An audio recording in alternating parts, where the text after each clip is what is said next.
Welcome to Jefferson's West, Lewis, Clark, and Native American Summer Series. Hi, friends. I'm Althea Brooks, and I'm Senior Director of Lifetime Learning in the Office of Engagement. Today's lecture is The Long Cold Winter, Life at Fort Clatsop in 1806 by Hyde. She'll be introduced in just a moment. On Thursday, we'll wrap up this series. It's been a great offering this great lectures and soon to be a panel discussion to you. If you haven't registered for the remaining program, and now your schedule permits you to attend, please visit the Lifetime Learning's website at alumni.virginia.edu/learn to register. Thank you for submitting questions in advance of this program. Should you have another question during the program, kindly add it to the Q&A box at the bottom of your screen. Today's program is being recorded and will be available in a week or so in the Lifetime Learning's podcast library. Also, live captioning is available should you need it during this program today. I'm pleased to turn the program over to our lead faculty for the Jefferson's West, Lewis, Clark, and Native American series. Alan Taylor is the Thomas Jefferson Memorial Foundation Professor of History and UVA's Cochran Department of History in the Graduate School of Arts and Sciences. He joined the faculty in 2014 after teaching at California Davis for about 20 years. Alan will introduce our speaker for today and moderate the conversation with Ms. Hyde after she speaks. Alan, it's a pleasure to turn the program over to you. Thanks so much for all you've done this week, last 2 weeks for us. Take it away, Alan. Thank you very much, Althea. It's my great pleasure to introduce Ann Hyde to you. She is a professor of history and of history of the American West and Indigenous peoples at the University of Oklahoma. She grew up in Reno, Nevada, and she previously taught at Colorado College. She also serves as the editor of the Western Historical Quarterly, which is the leading journal in the field. Her most recent books include Empires, Nations, and Families, A New History of the North American West, 1800 to 1860. That was published in 2012. And that won the Bancroft Prize, but was a finalist for a Pulitzer. She is currently working on a book that's just about to publish, entitled Born of Lakes and Plains, Mixed Descent Peoples and the Making of America, 1600 to 1940. And today she'll be speaking on the long, cold winter, life at Fort Clatsop in 1806. And I turn it over to Ann. Thanks so much to Althea Brooks for organizing all this and to Alan Taylor for inviting me and for his introduction. It's been such a pleasure the last week or so getting to listen to Professors Taylor, Calloway, and Fenn talk about Lewis and Clark and Indigenous life in early North America. So there are real advantages in going last. So I'm going to get my screen up and going for you all. And we can talk about what happened at the end of the Lewis and Clark trip and how all that appeared. So I got very interested in the Pacific Ocean, Columbia River part of the Lewis and Clark story. And I'm interested in a couple of different things, how that story has been told, and then how once we understand some details about it, how that changes what we might think about Lewis and Clark. Because honestly, things don't go well at Fort Clatsop, particularly in terms of relations with Native people, managing the weather, food, resources, and everyone's health.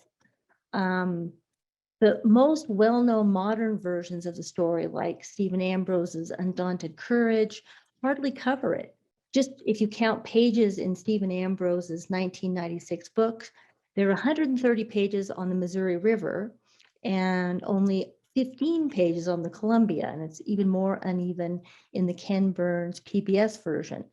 So when I poked into this question further, looking at early official accounts, like the very first one, which was Nicholas Biddle's account from 1814, and then one of the most authoritative updates done in 1905 by historian Reuben Gold-Thwaites, we really see the same thing. That part of the story gets shortened, abbreviated, and I think there's some good reasons for that. Partly it's about, what story people wanted to tell. And this part of the expedition just doesn't fit the kind of comfortable narrative of easy heroics. And also it doesn't mesh with a particular kind of Enlightenment exploration. So it's a little bit complicated. So what I wanted to do here was to talk about sort of what we don't know and what I think needs more explanation. So there, really basic mysteries remain, like we don't actually know where Fort Clatsop was. We don't know what it looked like. The first replica was built in 1955, and it was based on a drawing that William Clark made, but it turned out that that drawing was of a plant-sided fort, was a mock house. Archaeologists are still searching for where that 1805 fort might be. But we're in luck for an ironic reason. So because Captain Lewis treated all of the men for venereal disease with mercury in both tablet and tincture form, it might turn out that heavy metal P is going to be the thing that's going to help us find the outhouse and latrine that we know that they surely dug. Another big question is Captain Meriwether Lewis and why he was so quiet on this part of the trip. Lewis, for many folks, including Thomas Jefferson and many biographers, was the most compelling character. And when he stops writing, the story kind of disappears. And he does stop writing in the official expedition log for nearly 4 months, right about here. So from October until February, he's only got a few sporadic entries. Stephen Ambrose thinks that this is because he suffered from bipolar depression. Other scholars think he had a series of stomach ailments and other kinds of health reasons. But I think that for him, what really was happening at that point, and there, was probably a combination of things, the heroic part of the trip was over after they crossed the Continental Divide and the Rockies. There wasn't really anything more that was brand new to say or to explore. And that may have depressed him. So in this part of the story, we have William Clark's voice as the real heart here. Another big question is, why was this part of the trip so difficult? What made it so hard for everyone? And then finally, why were relationships with Columbia River nations so troubled? So the image up here is the picture of the existing U.S. Park Service building that they've reconstructed in 2006. And they made some guesses about what was there, but they don't really know what Fort Clatsop looked like. And I also wanted to point out that they take this picture of Fort Clatsop on a very nice sunny day.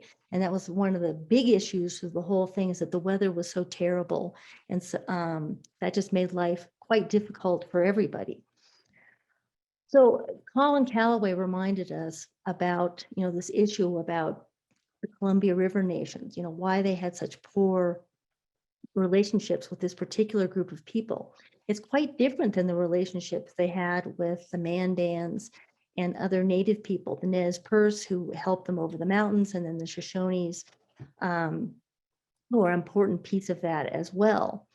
So again, this is a moment where tribal people are facing big changes, but the Chinook, and we'll talk about who they are in just a minute, provide a little different case study about sort of what this looks like in terms of the Lewis and Clark expedition.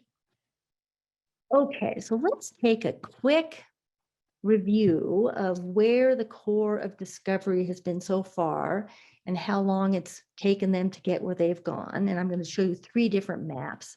So this first map is just really to remind us that it's not US territory, and not even about to be US territory here. They have Spanish and French passports, they have a letter to the British, and they carry with them peace medals and pipes as diplomatic tools to open negotiations with native nations. And then the second map shows some basic dates, just to make that point about sort of where we've been so far. We know where they spent their first winter after learning how hard it was to paddle up the river and to manage relations with native people. And I wanted to end with this map. So this is, and we've seen this map a couple of different times. And I think the fact that we've all chosen to use this map indicates how important it is. This is William Clark's absolutely amazing map that he created while traveling on the fly and then completed in about 1809. And when you look at this map, it's very clear what stuck out to him. So literally what is sticking out are all those mountain ranges that look like mole or ground squirrel tunnels all over the map. And they pop up out of the map. They look as if they're 3D. So in William Clark's mind, those mountains really stand up. So I think those are important to think through. So after a little bit of review, now I have a question for you all.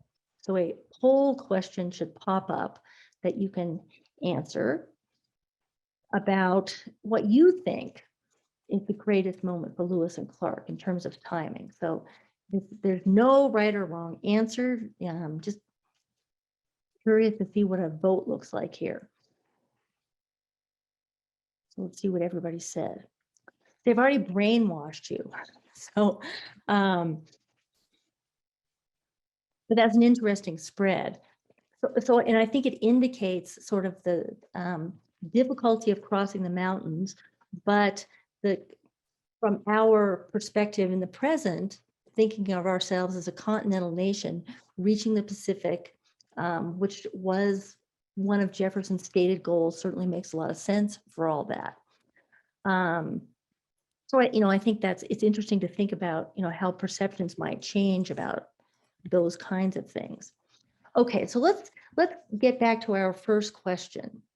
Why this particular part of the trip received less attention? Because again, if you're thinking about it from our perspective now, seeing the U.S. as stretching from coast to coast, reaching the Pacific should be the epic moment. But in some ways, for Lewis and Clark, it just isn't. So I want to explore what the experience was like and why they had a less enthusiastic response about this part of the trip. So, one answer to that is, well, what they were doing is at best murkily legal. They didn't exactly have permission. The Columbia River, even though it was named by an American ship's captain, had been mapped by, and we heard about this from Alan Taylor a few days ago, it had already been mapped by the famous Captain Cook, James Cook, George Vancouver, and Alexander Mackenzie.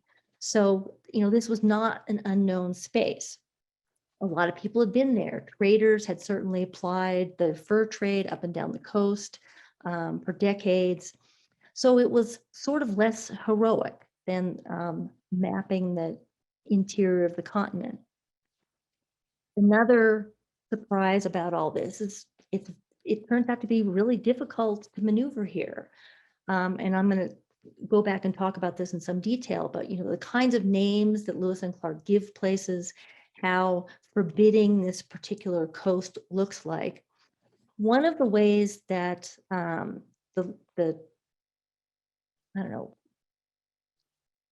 success of the Lewis and Clark expedition is explained is that they were lucky. And I think one of the things that we've been emphasizing over the last week or so is that a lot of their luck has to do with having good relationships with Native people. And, sometimes it's timing, but it's also they're tapping into this deep network of Native people. And that's a lot of their luck. And this is a place where they don't have those relationships. So their luck and those relationships really do run out. They do have diplomatic relations with the Mandans, but that kind of falls apart when they get to the Columbia River and they're in a completely different native world. So there aren't traders there. They don't have the kind of diplomatic or personal relationships that turn out to be crucial to balancing all that. And as I said at the beginning, there's no Fort Clatsop left. They didn't leave children behind as legendarily they did in other places. We don't have full journals. We don't have a full description of this. So some of the physical evidence is actually gone. Another piece of this that's related to this is they didn't really have a clear plan about where they were going to stay and how they were going to winter. When they traveled north up the Missouri River, they certainly had as a potential stopping point the Mandan villages, and that was a familiar spot to many people, and it was on relatively familiar ground. And as we've seen, they had translators who spoke Mandan, Hidatsa, Spokane, etc., and all those personal relationships. So, this is quite different on the Columbia. So that's part of it. So how does this fit into kind of the big picture issues? So did getting to the Pacific really matter? What was their original plan? Here are the instructions that Thomas Jefferson sent to Captain Lewis. And you can see here that this is very much about, and Alan Taylor said this pretty clearly, about kind of two pieces here. This is about discovering some kind of commercially viable access between the Pacific Ocean and the Missouri and Mississippi rivers. So trying to find, something that's going to work and to make this a more viable trade. And a big piece of that is figuring out what Native people are out there and figuring out what kinds of trade relationships they already have with other European countries and with themselves. So understanding the trade network in that Western region. So that's certainly a piece of it. So, the instructions talk about the waters of the Pacific Ocean. So the ocean matters, but understanding how that commercial network is going to work is the kind of the core of all this. So here are the people that they run into. So this the question about, what's different about the Clatsops, Chinooks, and other peoples of the Columbia River from the peoples that they ran into on the Missouri River and then in the Rocky Mountains. So, why is this so different? This is the most densely populated area that Lewis and Clark visited. And the Corps just seems unprepared for that. There are crowded villages, powerful nations who protect the rich resources of the Columbia region. The modern picture of the people paddling a boat shows a Chinook whaling ship. So you can see the scale of the kinds of ships that people built in that region. And all of these people had already had lots of contact with Europeans. Chinooks were the powerhouse on the north side of the river, sort of like the Sioux was a generic term for lots of plains people. Chinook covered a lot of ground, lifestyles, and languages. So the lower Columbia had at least a dozen big nations, and they were all great traders in this huge Columbia River trade network that now included the British, the Russians, and the Spanish. And all the major tribes, Cascades, Clackamas, Multnomah, Skaloot, Clatsop, Tillamook's, and Chinook, were all politically aligned with each other through kinship, slavery, gift giving, and war. So it wasn't always a peaceable relationship, but they managed all this through the diplomatic tools of kinship, slavery, and gift giving. And so Lewis and Clark were supposed to show up in this region and set up good relationship with the people who lived along the Columbia. That was a core directive from Jefferson. And they end up in this place where they don't have a diplomatic lifeline in the same way that they had with the Mandan people and then later with Sacagawea. And they just don't have much that other people want. People don't really want their friendship. They have enough Europeans as friends. As we talked about earlier, they didn't have many trade items left because they'd been on the road for a long time. So they just don't have much to offer. So this is a very different situation. The Clatsops and the two pictures of Native women on the side there are both Clatsop women. Those are 19th century images showing them weaving. The Clatsops were the nations the expedition dealt with the most, and they lived on the south side of the Columbia, and their name means place of dried salmon. So, this is the world that they're moving into. It's very much based on the ocean.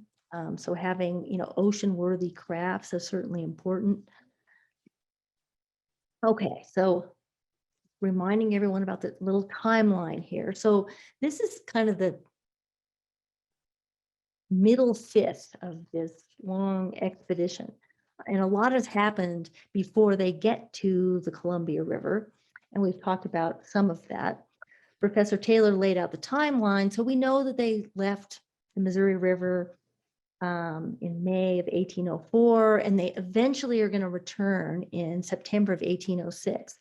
But it's important to remember that at the time, they had no idea how long this was actually going to last. So how long they might actually be out there. So by the time we see them on the Columbia River, a lot has happened. So this is the sort of what happens in that season of spring and summer and fall of 1805. They're pretty exhausted. They've crossed a mountain range. They've been rescued at least 3 times by native people. And here are kind of the highlights of that.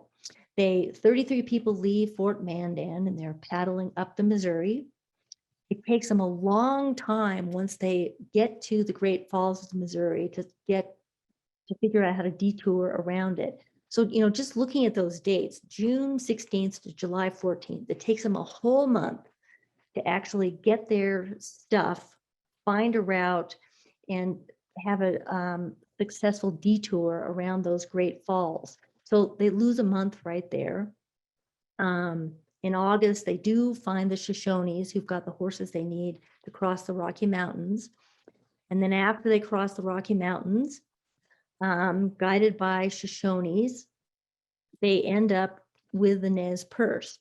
So, and they're exhausted. They really literally need to recover there. They also need to build boats, and I'll say more about that in just a minute. And this is the moment where Lewis stops keeping his official journal. So whether it's that he's ill, whether it's he's tired, there are a bunch of reasons this might actually be happening.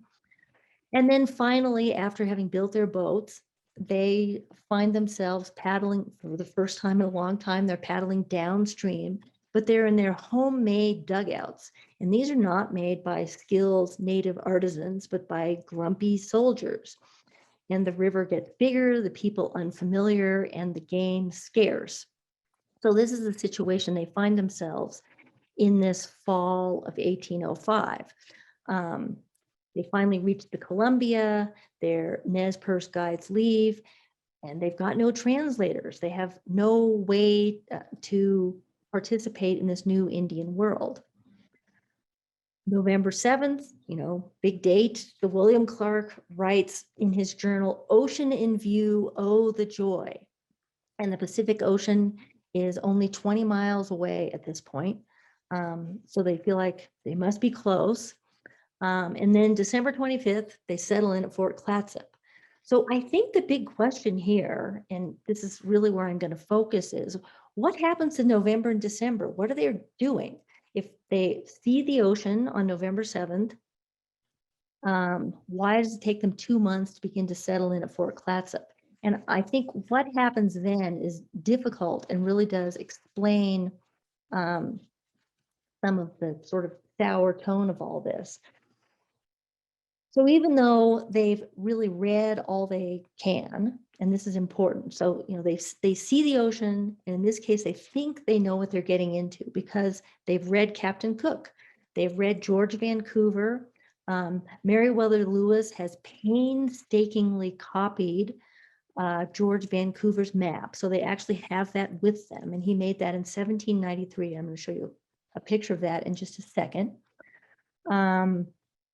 So, this is a complicated moment here. So this is a modern map of the area. And so we're going really small scale here. So this is the sort of super slow-mo version of all this. What this map doesn't show is the Pacific Ocean in winter. So just to give you a sense of the scale, so at Point Ellis, or point distress. So wherever you're looking at on this map, it's about 8 miles from the northern shore to the southern shore of the Columbia River. So even if there's clear weather, which I've hinted around, it's hardly ever clear weather, it's very hard to see across. So they have no sense about, how big this space actually is. So this is, the thing that they are facing here. It just turns out to be a much more difficult challenge than they were prepared to deal with. Okay, so this is George Vancouver's map. So if you look way over to the right, that's the big scale part of the map. And it sort of covers the entire coast of what's now Washington and Oregon. At the very bottom there is the inlet to the Columbia. And see, I don't know if you can see my little pointer thing, but let's assume you can. So this is the inlet to the Columbia. And then this is a big scale map of this. So this is what George Vancouver, explorer extraordinaire, grand 18th century explorer, left with this map. And one of the important pieces here is he's got several places on this map right here. It's marked Traders Village or ship's mooring spots. So Lewis and Clark are expecting to get there, and they're expecting to find traders and ships, which means there'll be food supply, there'll be alcohol, there'll be tobacco, all of those things that they're hoping for. So this detail suggests to them that this is going to be a good place to moor, and it'll be filled with familiar kinds of people. So they're sure that around every corner they're going to find evidence of Europeans. So that's kind of their plan A, that they're going to winter among these other ships that are moored or at a trader's village or something like that. And they have good reason to think that because they have carried this map with them. Okay, so why does it take so long to get to this winter site? And so this is November of 1805, and they're exploring the mouth of the Columbia. And these are obviously two modern pictures.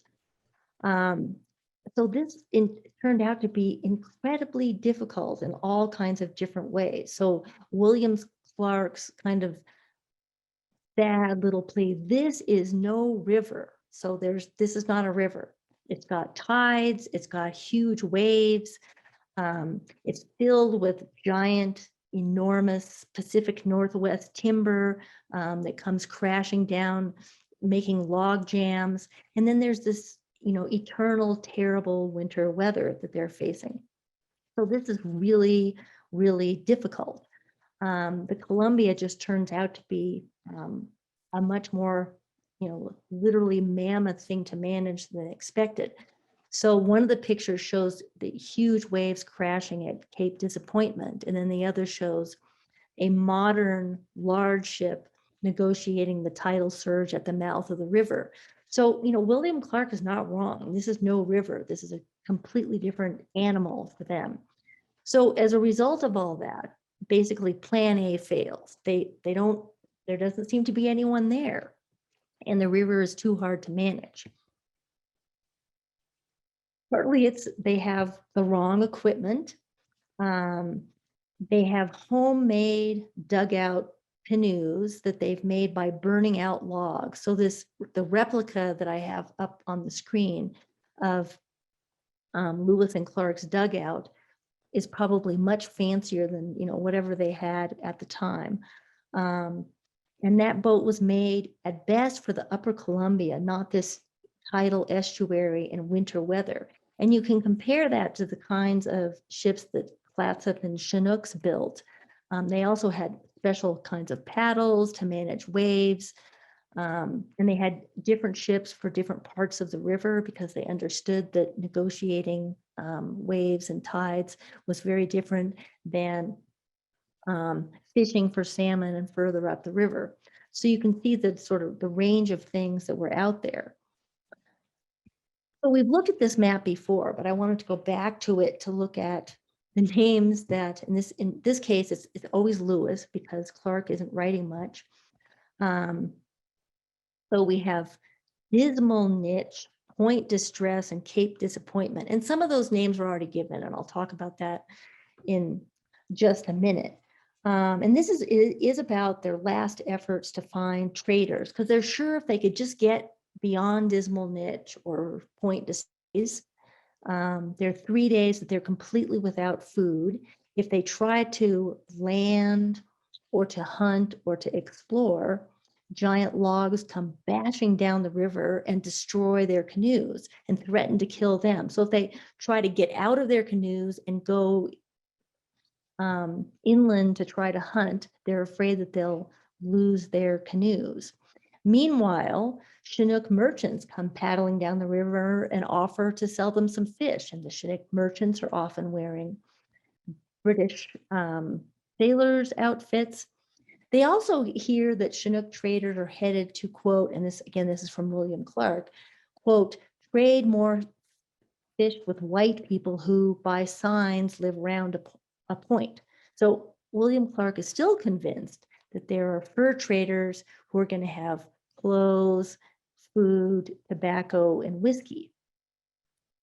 So they finally get around Dismal Niche and Point Distress. And you can see on the map there that they build something called Station Camp. And I wanted to show you this map a little bit. So this is a map that was drawn by William Clark.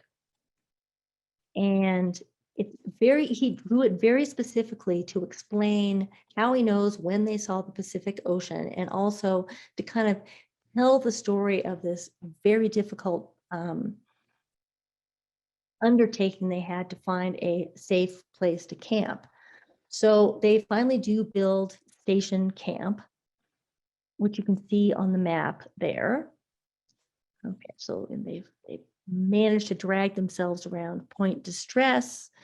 They build this little camp here, and they're there for 9 days. It's part of a Chinook old village. And they build these camps, as Clark reports, out of the boards they found at the town above. So at this point, they don't get the picture that tearing down Chinook fishing houses for wood might cause some trouble. The other thing that happens is Lewis simply abandons Clark at Dismal Niche when they're stuck there. He's so eager to get to Cape Disappointment ahead of him, and he really wanted to be first. It's kind of like having I need to be first on the summit disease that modern mountain climbers sometimes have. So he does get to Cape Disappointment first, after leaving most of the men and Clark struggling at Point Distress. And Cape Disappointment was previously named in 1788 by a British fur trader who was disappointed that he did not find the Columbia, which at that point was hidden in mist. So he called that Cape Disappointment. And this is the westernmost point of the expedition. They're 4,162 miles from St. Louis. And Clark does finally get there 4 days later. So the whole expedition does eventually get to Cape Disappointment. But they're still really faced with this terrible situation. Where do we camp?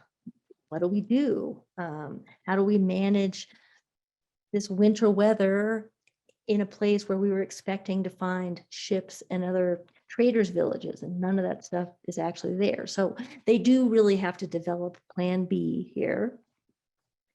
Meanwhile, they're kind of ruining their native relationships. So, as this struggle is going on, so they set up Station Camp, and they really are struggling to figure out how to feed themselves. But they have this low-level warfare with native people. So, and you can see this in the journal. So Clark threatens some Chinook women when he accuses them of stealing some fishing gear. Lewis threatens a whole native village over some missing rifles. Turns out that those weren't actually missing. The fishing gear was, the rifles weren't. And the hunters who are, trying to manage this situation can only find a few ducks. They're not finding any deer, they're not finding any bear, they're not finding any elk. And the men simply refuse to eat salmon or to pay for it. And the men have been breaking down native houses to build a camp.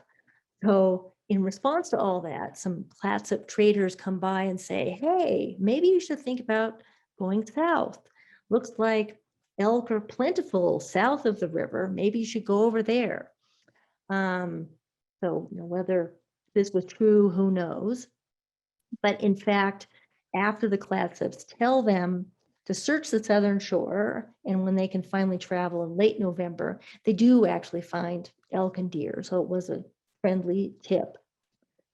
So this is the moment of the famous vote. And this is where the Corps decides to spend the winter.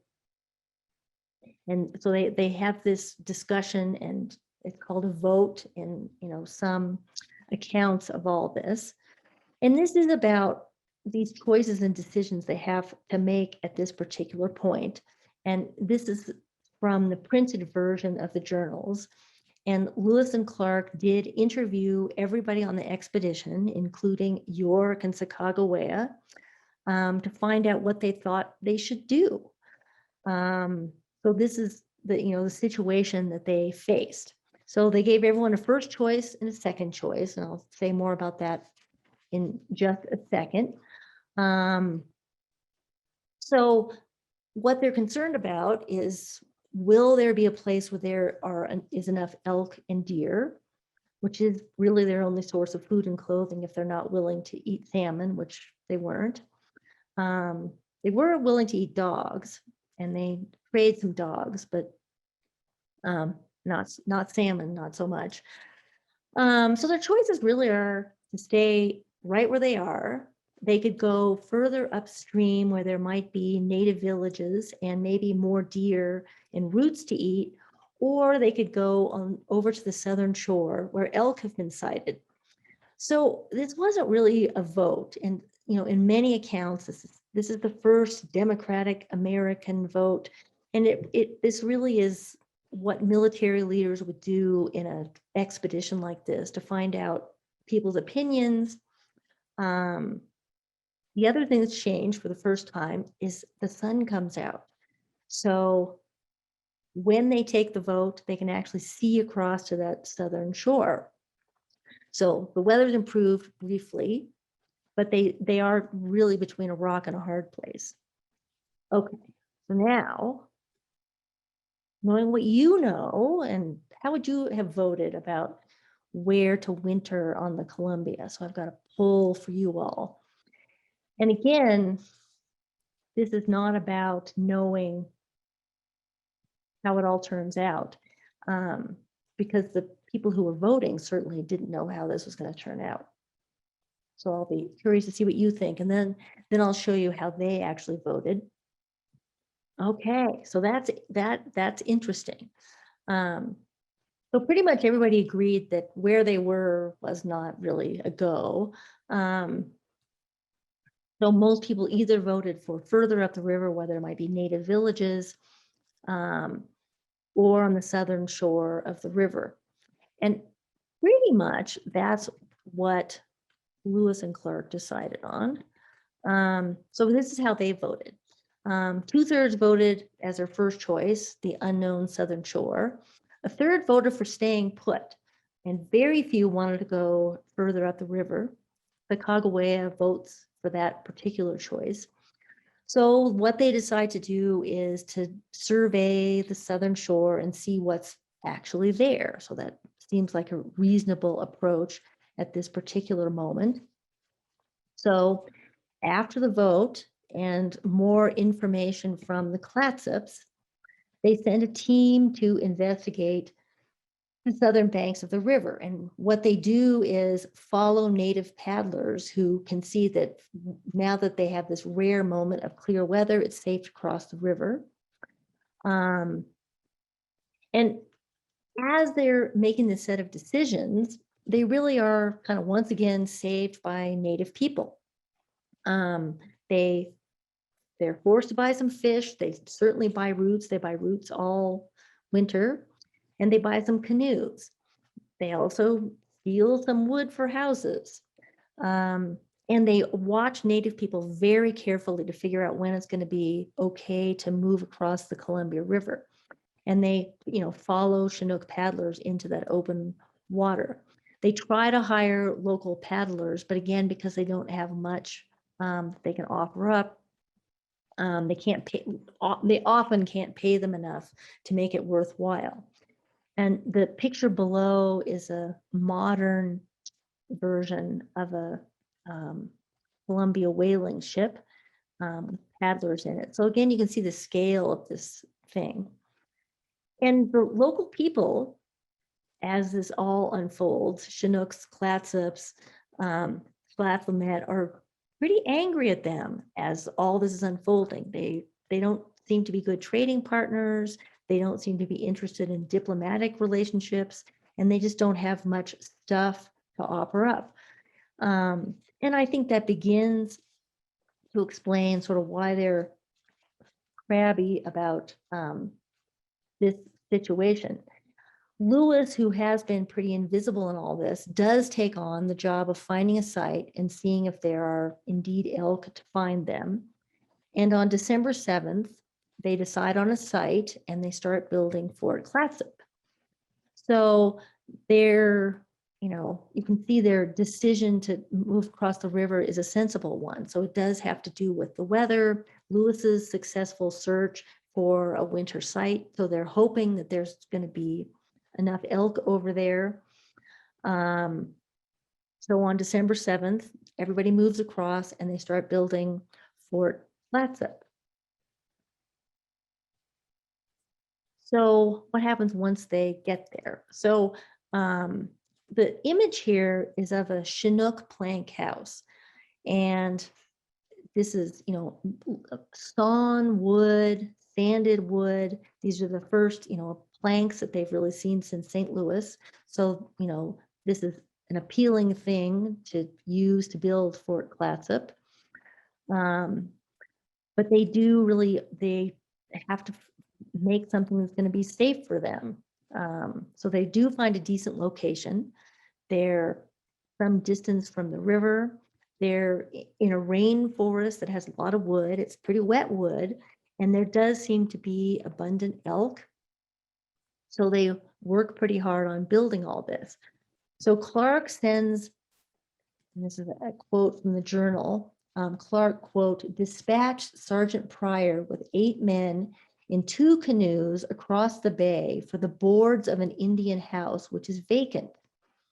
So Sergeant Pryor and his companions returned that afternoon with a load of old boards that Clark describes as very indifferent. So in Noah Webster's 1806 dictionary, the word indifferent could mean either poor or tolerable. But in any case, they use those planks to build Fort Clatsop. So, the structure they pillaged, though, like many dwellings they'd seen along the lower Columbia, probably had not been permanently abandoned, but served as temporary residences for salmon runs. And again, this helps to explain, why they don't have great relationships with local people. So the situation is quite different than it was at Fort Mandan. So on Christmas Day, the crew moves into Fort Clatsop, where they did have some elk. They've got some protection from the weather. And as the chroniclers record, it rained. They're going to be there for 3 full months. And mostly they eat elk that's boiled in salt water and wapato roots. I like the picture of the person harvesting those particular roots there. So they spend New Year's, and they have a little tiny New Year's celebration. So this is William Clark writing. It was cloudy with moderate rain. They had a little volley of small arms, and they eat some boiled elk and some wapato, and the only thing they have to drink is pure water. So there aren't any mint juleps. There are no celebratory drinks that apparently Charbonneau would learn to make later. So they're going to hang out there for 3 months until the weather clears. So they've got shelter, they've got a food source, but it's a difficult situation. They're still hoping for a ship. So that's part of all this. Let's see. They're still hoping that a ship is going to come by. They'll be able to send some journals and a few men home. There's some kind of back and forth about all this. So let's talk a little bit about Captain Lewis's bad mood here.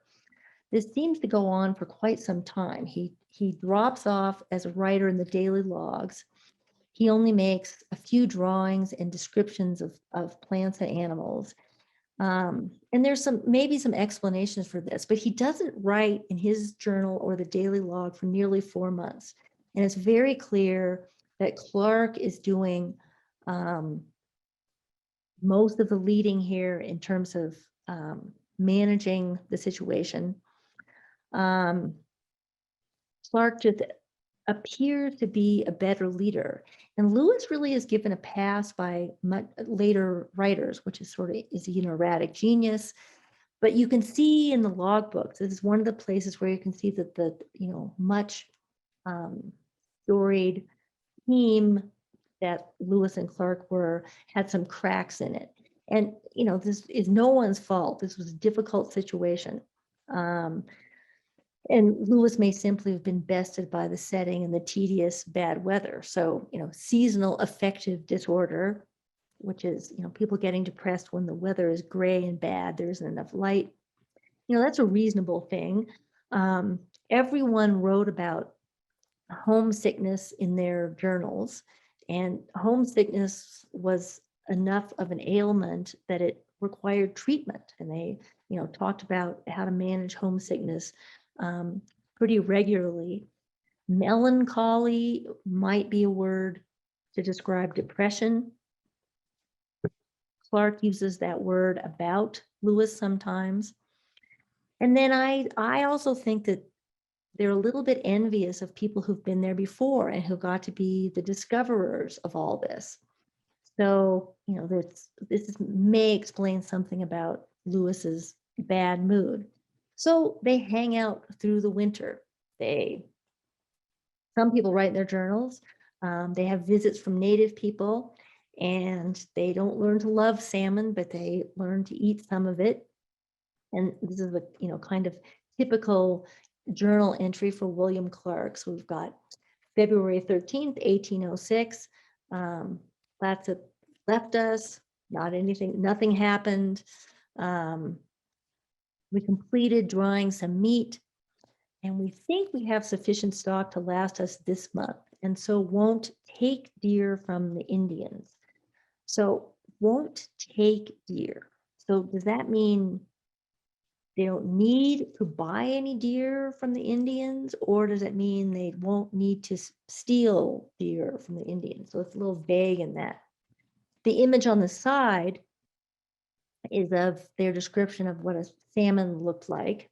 And that is one of the things that Meriwether Lewis did do, is to have some of those descriptions of plants and animals that he's famous for. But one of the things that goes on through this whole period is there's this kind of low-level theft going on, because they don't seem to have a good trading relationship. So they don't want to pay anything for salmon. They don't seem to want any salmon. Clatsop steal elk and bear meat. Lewis and Clark's men steal a canoe, and this kind of goes back and forth around all of this. In mid-March, the men stole a Clatsop canoe when the Indians stole 6 elk. So, it's kind of small scale stuff. But the canoe was way more valuable than 3 elk. A Clatsop boat was equal to a wife. So, as I was thinking about all this, the question Professor Calloway asked last week about, whether Native people were impressed with Lewis and Clark. And in this case, I'm pretty sure they probably weren't. they didn't have much to trade. They seemed like they were cheapskates. They're stealing stuff from each other. So it doesn't seem like Native people are not impressed with the glorious expedition at this point. Lewis does actually buy 2 of these Chinook hats. And the one in the picture is one that was hand carried back by the expedition and then ended up in the Peabody Museum in Boston. So this is a hat that was worn by whale hunters and elite leaders. And it's a Chinook hat, and you can see an earlier picture of a Chinook chief wearing one of those hats. And you can see on the hat that this is very much about whale hunting. So men, I'm guessing they're men, could be women, people standing in a boat aimed at hitting a whale.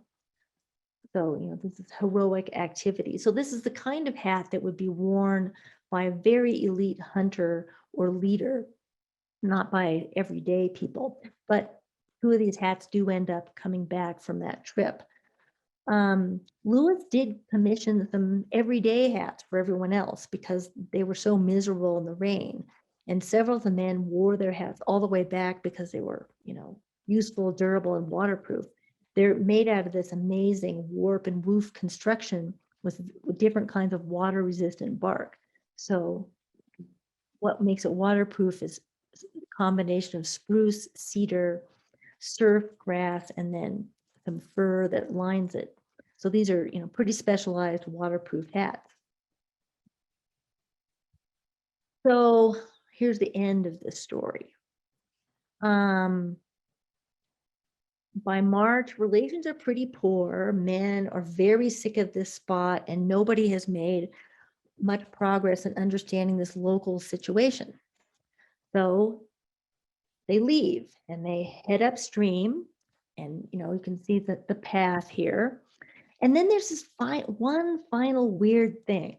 There's, just one last little mystery, at least to Lewis and Clark, the kidnapping of Lewis's Newfoundland dog, Semen. Now, why you would take a Newfoundland dog on a trip like this, I don't know. But apparently, do you want him in a dugout canoe? But apparently he was good at chasing down deer. He did warn off some people. He protected them a few times. But he also tore down some hanging deer in the Clatsop village. And as Lewis and Clark headed back up the river on 2 different days in April, Lewis visited some Indian graves, entered them, and took some bones out. At that point, local Hood River native groups attacked the party, stole his dog, and refused to trade. The dog finally got returned, but they're warned off from trading. So it's kind of like the last straw of this whole situation. So, they end up back on the Missouri River in late June. They arrive at the Mandan villages in August. They paddle downriver and end up in St. Charles in September of 1806. So they return to great fanfare and they're much celebrated. But it just seems like after that rough winter, they're just not as light on their feet after that winter at Fort Clatsop. After weeks of floating down the river, they finally arrive in St. Louis. So, does knowing those details really matter?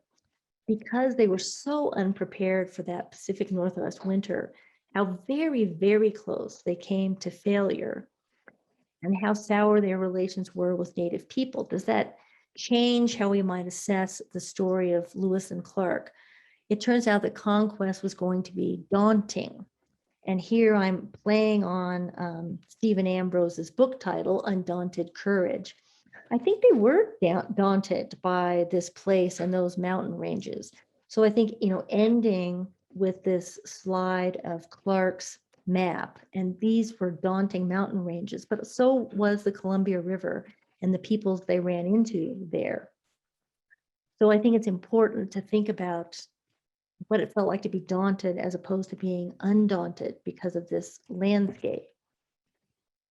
So thank you all so much for listening. And to, Althea and her team at UVA. And I'm also thanking my dogs who proceeded on the couch. But now I'm really curious about your question. So I'm going to turn this over to Alan Taylor. Thank you very much, Anne. That was wonderful. Several very interesting questions here. One question was, how exactly did they organize their provisioning while they were at Fort Clatsop? So that's a good question. Because organized probably is not the right word. I think they managed by hoping they're going to get enough elk. They don't eat very well. They have health effects from they don't have many provisions left by the time they get there, and they're assuming that they're going to run into European ships. So they're eating some roots and some elk meat, and that really is about it. So they worry about things like scurvy. So thank you. So you mentioned that Lewis treated the men for venereal disease. Could you say something more about the nature of intimate relations with Native women on this journey, and particularly in the Columbia River Valley? So they had intimate relationships with Native women up and down the Missouri River. There's pretty clearly Clark has a intimate relationship with a Nez Perce woman and leaves a son with her. There's pretty clear evidence about that. Many of the men were mixed race men and commonly were part of the fur trade and had relations with Native women. Soldiers famously often had sex with local people, no matter what race they were. So Meriwether Lewis and William Clark, being Army officers, were prepared for this. So they needed to treat people with, the finest mercury. The things different about the Columbia, they had almost no relations with anyone. I'm convinced that someone probably had some sex, but this was so different from the situation at Fort Mandan. They're not just sort of hanging out in a native village. It's tense the whole time. Clark talks about occasionally dosing some men, but whether this was an ongoing infection or not, who knows? But it's different on the Columbia. Thanks.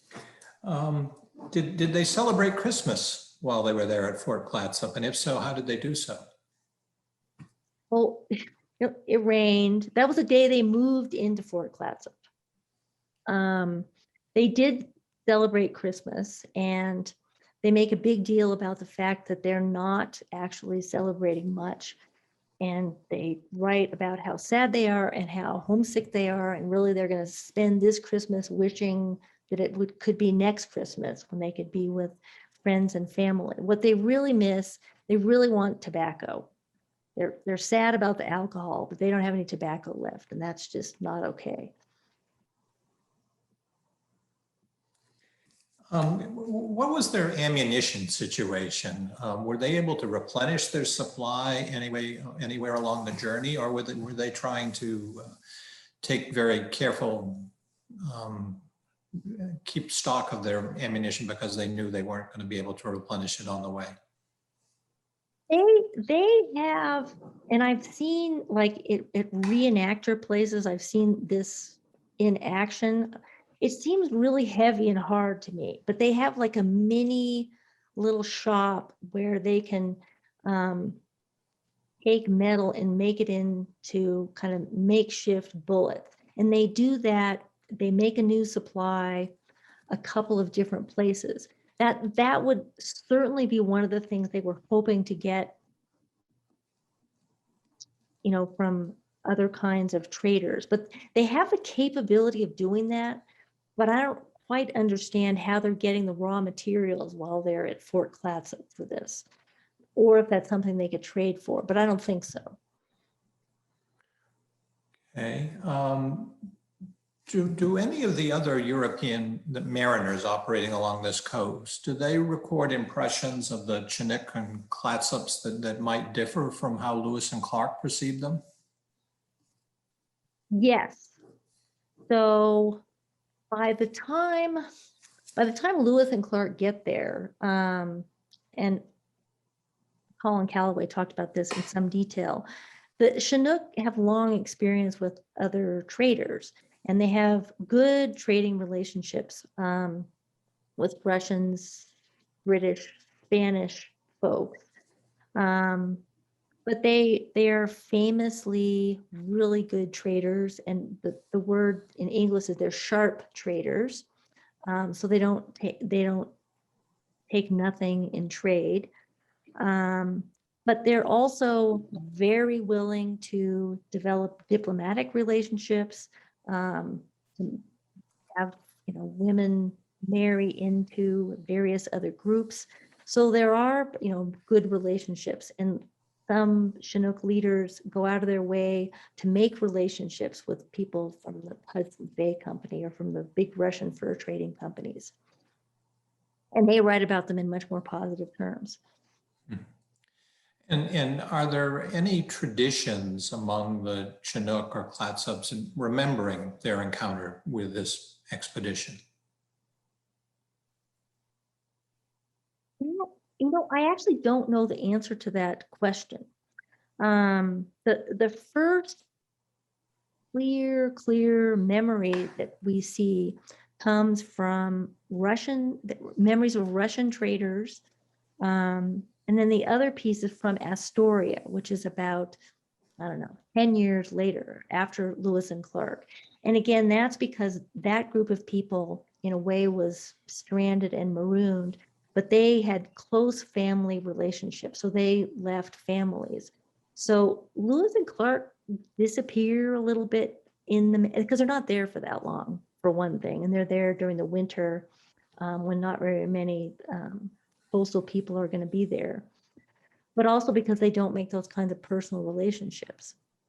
But I bet you there's some memory there that people could find out about. And did the Astorians have a more positive relationship with the Clatsops and Chinooks? And if they did, what was the secret of their success? Was it these relationships that they developed? So the Astoria Company, which is a commercial enterprise, and its function is to set up a fur trading post on the Pacific Ocean. So this is John Jacob Astor, in a very ambitious way, kind of using the might of the American enterprise at that point to cement American ownership on the Columbia. But it's a fur trading enterprise, and they know how to do that. So if you're going to have a fur trading enterprise, you need people who are willing to hunt, who are willing to trade. So they have a much different kind of relationship. Famously, the Astorians take a ship up north, and they run into a different tribe of people, and a bunch of their people are killed by that tribe, who's had just one too many encounters with Americans. But along the Columbia, they do reasonably well in terms of those early relationships. Do any of the peace medals that were given out in the course of this expedition, do they persist in native hands at this point? I have no idea. I wonder. I am sure those show up in local tribal museums and still in families, but I don't know about specific medals. Okay. You implied that they're still looking for Fort Clatsop, and they had a particular mode of inquiring after finding it. Do you have any further thoughts about how that is progressing? The thing is, this is a place where there's a ton of rain, bad weather. trees grow really quickly. I think they're pretty confident that they know about where it was. And Lewis and Clark, especially Clark that winter, drew all kinds of, maps of where they were. So the landscape has changed a certain amount, but I think they're reasonably certain that they're close, but they have no idea what it actually looked like because Clark never left any record of, what they actually built. He drew some sketchy plans of a thing that was much, much bigger than anything they built. And but so that's all we have. And they may never find any actual evidence of the thing. See. So they never produced any maps that indicated, local maps indicating more precisely where it might have been located. They were much more concerned about mapping what the Columbia River looked like. And they, for whatever reason, they didn't put that on the map. Okay. It was temporary. They didn't like it. I don't know. They put, station camp, they put other markers on there, but there isn't a map of where Fort Clatsop actually was. And when they left, did they burn the structure down or did they just leave it empty? They ceremoniously gave it to the local Clatsop village after they'd stolen the wood to build it. I see. But it's gone. I see. It was probably filled with. I was going to make a joke about fleas. Okay. Now, it probably also had a lot of nails in it, and any bit of metals would be of great interest to Native peoples in that part of the world. So I wonder if the Clatsops pretty quickly took it all apart in order to get the Probably. nails. Yeah. Well, and the other question is, at that point, did they actually have nails, or did they just build the thing with, what's that called? Post and pinion. Uh-huh. And can you say something more about Sacagawea's role while they were on the Columbia? Did she play a diplomatic role? Does she appear in the journals with any regularity in this period of the expedition? She pops up as often as she does in the earlier parts of the journals, which is to say, not very often. Once they're past the Bitterroots and the Shoshone villages and then into Nez Perce territory, she's important there. She still has kind of diplomatic chops in that region, but once they enter the Columbia, she really doesn't. She does, express that she thinks it's a bad idea to camp where they are, and she wants to camp with a village further up. There's some accounts of a few activities that they did that she was included in, but not much. And then she reappears again once they get back to her familiar territory.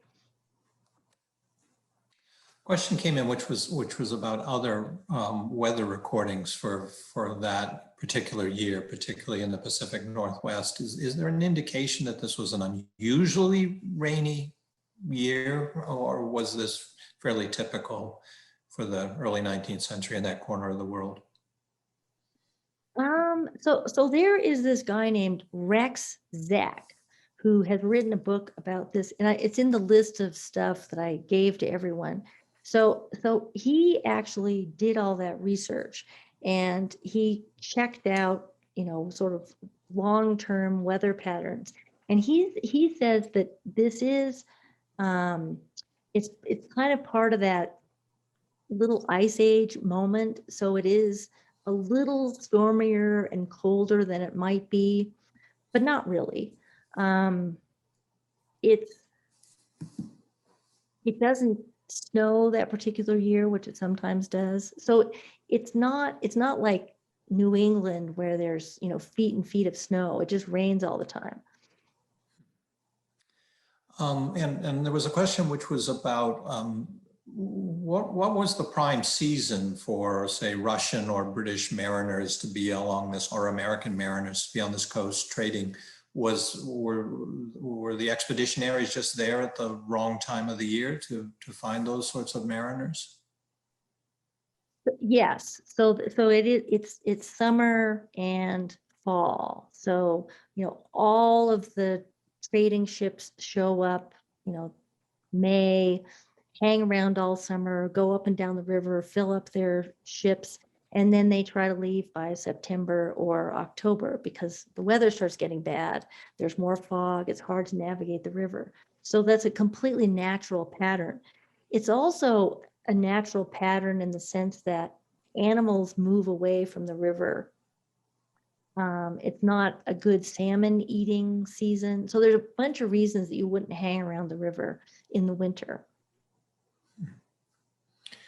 And how far up and down the coast did they go from the mouth of the Columbia? Did they get any sense of the broader region in the time that they were at Fort Clatsop and vicinity? The hunters did, but they didn't. They didn't do this. The kind of because they were they knew that they were going to go back up the river the same direction. It's not like they were at Fort Mandan. They needed to figure out where they were going next. They knew that, and it had already been mapped, so they didn't need to do that kind of work. So they were interested in flora and fauna, but that was about it. I see. Well, we're at the limit of our time. And so I want to thank you again, Anne, for this wonderful presentation and for participating in this program. And I look forward to our panel, which will be held on Thursday. And I will turn it back See everybody over Thursday. to Althea. Oh my gosh, this was so fascinating. Alan and Anne, thank you so much. And an engaging and enlightening conversation about that long, cold winter in 1806. So thank you so much. You made that piece of journey kind of come alive to many of us. So thank you so much. Audience, we look forward to having you back on Thursday, June 24th at 3 p.m. for our final program in the Jefferson's West series. All of our speakers will join us for this panel discussion. It'll be in depth, so come on back, join us for lessons learned about Jefferson's West. If you haven't registered, we have space remaining. Go to our website at alumni.virginia.edu/learn for more details on this